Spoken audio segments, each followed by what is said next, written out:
प्रधानमंत्री नरेंद्र मोदी महाराष्ट्र चुनाव में प्रचार के लिए शनिवार को नांदेड़ पहुंचे। यहां पर एक जनसभा को संबोधित करते हुए पीएम मोदी ने विपक्षी महाविकास आघाड़ी गठबंधन पर बड़ा हमला बोला। पीएम मोदी ने गांधी परिवार को निशाने में लेते हुए कहा कि जहां कांग्रेस सरकार बन जाती है वो राज्य कांग्रेस के शाही परिवार का एटीएम बन जाता है। उन्होंने कहा, आज पूरे महाराष्ट्र में बीजेपी और महायुति के समर्थन में एक लहर चल रही है। आज हर किसी की जुबान पर एक ही नारा है, भाजपा महायुति आहे तर गती आहे। महाराष्ट्राची प्रगति है। आज देश विकसित भारत के लक्ष्य के साथ आगे बढ़ रहा है और देश की जनता जानती है कि इस लक्ष्य की प्राप्ति के लिए भाजपा और उसके सहयोगी दल ही गंभीरता से काम कर रहे हैं। इसलिए भाजपा और एनडीए सरकारों को देश के लोग बार बार चुन रहे हैं। पीएम मोदी ने अपने संबोधन में कहा कि देश ने लगातार तीसरी बार एनडीए को सेवा का मौका दिया है, लेकिन इस बार उसमें नांदेड़ का फूल नहीं था। इस बार नांदेड़ का फूल दिल्ली पहुंचेगा ना। आज मैं डबल ड्यूटी कर रहा हूं। एक तो मैं मोदी के लिए भी मदद मांग रहा हूं और दूसरा महाराष्ट्र के उज्जवल भविष्य के लिए भी आपसे आशीर्वाद मांग रहा हूं। पीएम ने कहा कि हाल ही में हुए हरियाणा चुनाव में भाजपा को इतिहास में सबसे ज्यादा सीटें मिली।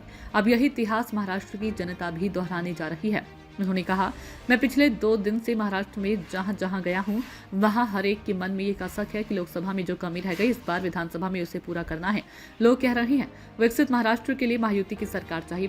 साथियों, महायुति सरकार के अगले 5 वर्ष कैसे होंगे इसकी एक झलक महायुति के वचननामे में भी दिख रही है। महिलाओं की सुरक्षा और महिलाओं के लिए अवसर, माझी लाड़की बहन योजना का विस्तार,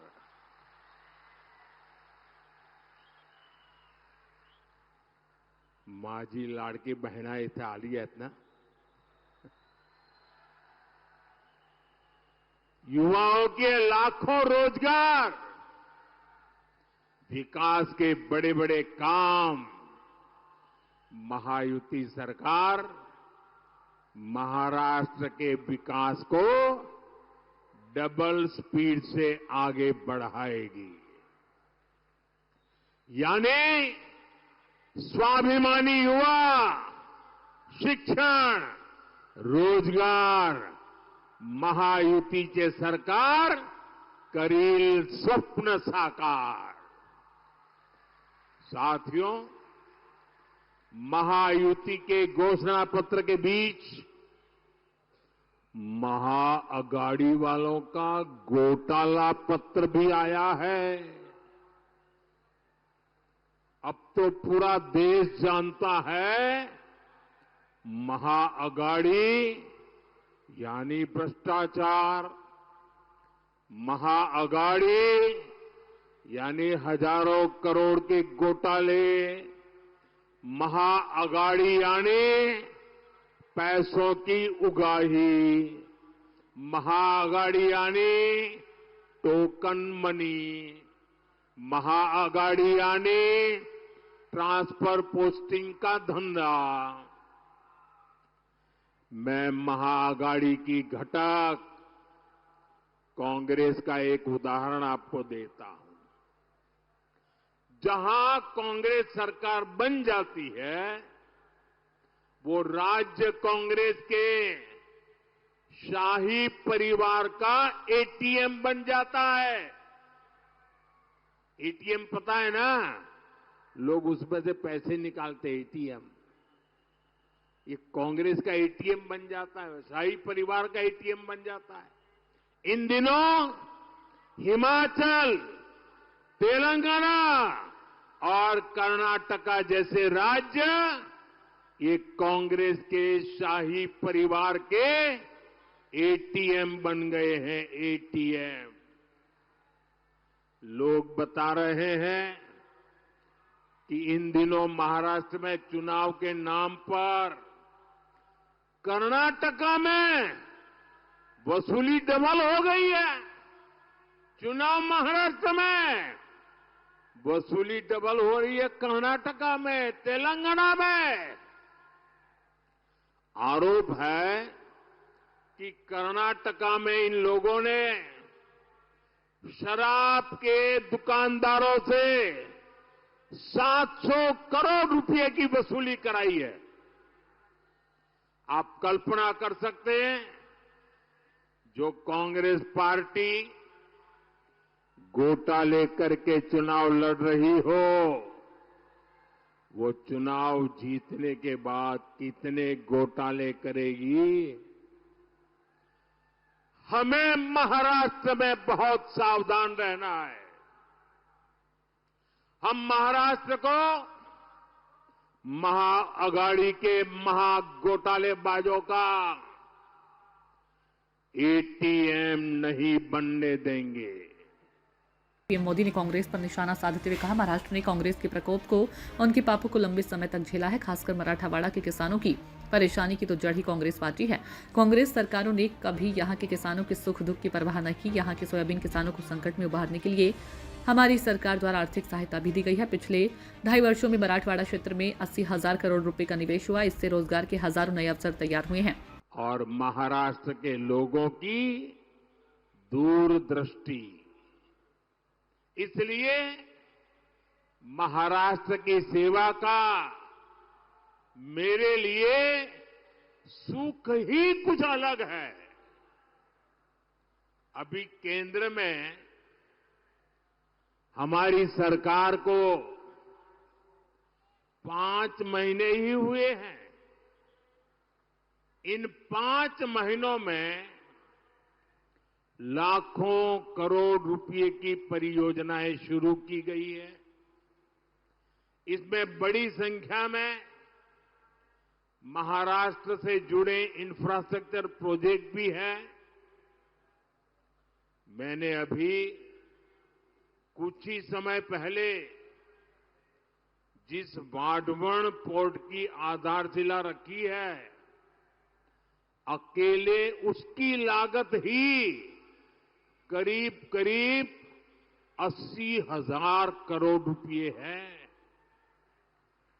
और महाराष्ट्र में बनने वाला ये पोर्ट हिंदुस्तान का सबसे बड़ा पोर्ट बनने वाला है। पीएम मोदी ने कांग्रेस पर अलग संविधान चलाने का आरोप लगाते हुए कहा, कांग्रेस ने फर्जीवाड़ा में अपना ही रिकॉर्ड तोड़ दिया। कांग्रेस के लोग संविधान के नाम पर अपनी एक अलग लाल किताब बंटवा रहे हैं। कांग्रेस की लाल किताब पर ऊपर तो लिखा है भारत का संविधान, लेकिन लोगों की जब भीतर से खोला तो पता चला कि लाल किताब कोरी है। उन्होंने कहा कि संविधान के नाम पर लाल किताब छपवाना, उसमें से संविधान के शब्दों को हटाना, ये संविधान को खत्म करने की कांग्रेस की पुरानी सोच है। ये कांग्रेस वाले देश में बाबा साहब का नहीं, अपना अलग ही संविधान चलाना चाहते हैं। आजादी के बाद कांग्रेस पार्टी ने बाबा साहब के संविधान के साथ सबसे पहला विश्वासघात कश्मीर में किया था। पूरे देश ने बाबा साहब के संविधान को स्वीकार किया, लेकिन कांग्रेस पार्टी ने आर्टिकल 370 के जरिए कश्मीर में अलग विधान चलाया।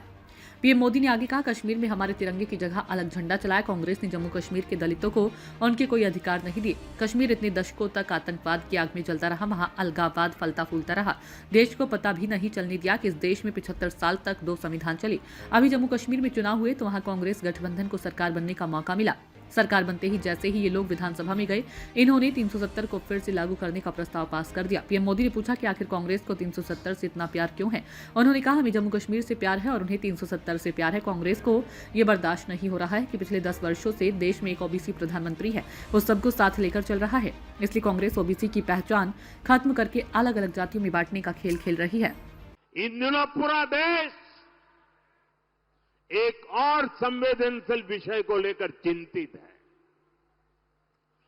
जम्मू कश्मीर विधानसभा में कांग्रेस और उसके साथियों ने आर्टिकल 370 को फिर से बहाल करने का प्रस्ताव पास किया है। आप मुझे बताइए, मैं आपसे पूछना चाहता हूं, क्या इस देश में फिर से जम्मू कश्मीर में 370 लागू होनी चाहिए? पूरी ताकत से बोलिए ताकि कांग्रेस वालों के कान फट जाए। क्या फिर से 370 लागू होनी चाहिए?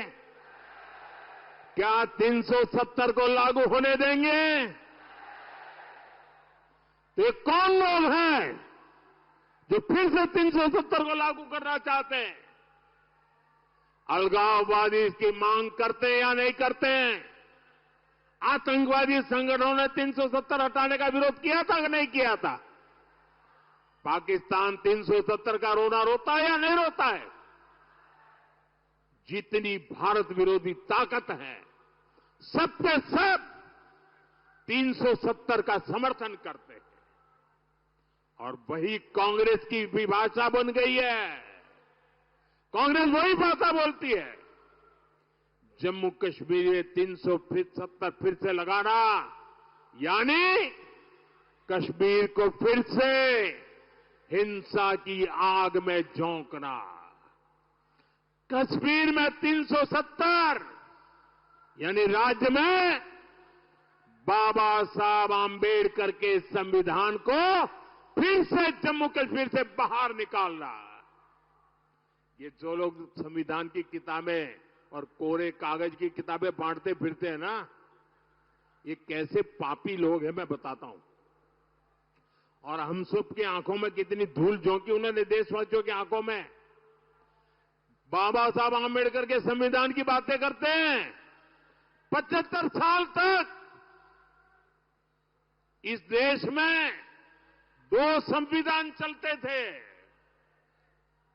एक जम्मू कश्मीर का संविधान अलग था और दूसरा देश में जम्मू कश्मीर के सिवाय बाबा साहब आंबेडकर वाला संविधान था। हम उनको पूछते थे, क्या बाबा साहब आंबेडकर का संविधान जम्मू कश्मीर में लगेगा कि नहीं लगेगा? इनके मुंह पे ताले लग जाते थे। ये हमारे संविधान के प्रति श्रद्धा थी, ये हमारी बाबा साहब के प्रति श्रद्धा थी। हमने 370 की दीवार को तोड़ दिया और बाबा साहब के संविधान को जम्मू कश्मीर में लागू कर दिया। और जब बाबा साहब का संविधान लागू हुआ न, तब जाकर के 370 हटने के बाद 75 साल के बाद पहली बार कश्मीर और जम्मू के दलितों को आरक्षण मिला। 75 साल तक नहीं मिला था। उनको संवैधानिक अधिकार नहीं मिले थे, पहली बार मिले। कांग्रेस फिर से कश्मीर को दशकों पीछे धकेलना चाहती। कांग्रेस जानती है इसी 370 की वजह से कश्मीरी हिंदुओं को अपना घर छोड़कर भागना पड़ा था। ये जम्मू कश्मीर के दलितों पिछड़ों का अधिकार छीनना चाहती है और यहां महाराष्ट्र में आकर दलितों पिछड़ों से वोट भी मांग रहे हैं।